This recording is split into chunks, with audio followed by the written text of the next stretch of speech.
2025 సంక్రాంతి సీజన్లో బాలయ్య హంగామా మొదలు కాబోతుంది. ఆయన డాకు మహారాజుగా ఎంట్రీ ఇవ్వబోతున్నారు. జనవరి 12వ తేదీన ఈ సినిమా రిలీజ్ అవుతుంది. ఇప్పటికే ప్రమోషన్స్ మొదలైపోయాయి. ఈ సినిమా గురించి అటు నిర్మాత నాగవంశీ, దర్శకుడు బాబీ చాలా గొప్పగా చెప్తున్నారు. డాకు మహారాజు సినిమాను ఇంతవరకు యాక్షన్ సినిమాగానే ప్రమోట్ చేస్తూ వచ్చారు. అయితే ఇందులో ట్విస్ట్, థ్రిల్లింగ్స్ ఉండబోతున్నాయట.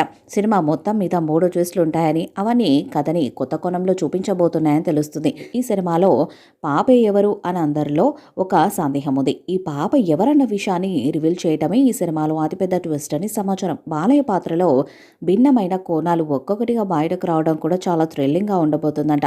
ఇదిలా ఉంటే డాకు మహారాజు విడుదలకు 10 రోజుల ముందు సంగీత దర్శకుడు తమన్ తన వర్క్ పూర్తి చేసి దర్శక నిర్మాతలకు సినిమా చూపించారు. దీనిపై నిర్మాత నాగవంశీ సోషల్ మీడియాలో స్పందిస్తూ తన రివ్యూ ఇచ్చారు. ఇప్పుడే డాకు మహారాజు స్కోర్ చూశాను. ఒకటే ఒక మాట, సూపర్. థియేటర్స్లో పూనకాలు గ్యారంటీ అనే విధంగా ఫైర్ బ్లాస్ట్ ఎమోజీస్ పోస్ట్ చేశారు. అందరూ జనవరి 12వ తేదీ వరకు వెయిట్ చేయండి. ఎవరు ఊహించని విధంగా లైఫ్ టైం ఎక్స్పీరియన్స్ ఇచ్చేలా brother Thaman block buster score deliver చేశారు.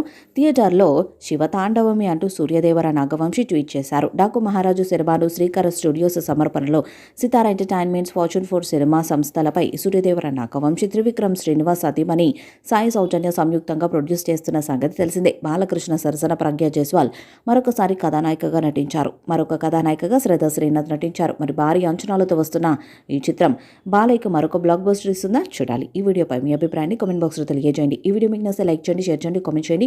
మరిన్ని అప్డేట్స్ కోసం మన ఛానల్ని సబ్స్క్రైబ్ చేయండి. అలాగే పక్కనే ఉన్న గంట సింబల్ని గట్టిగా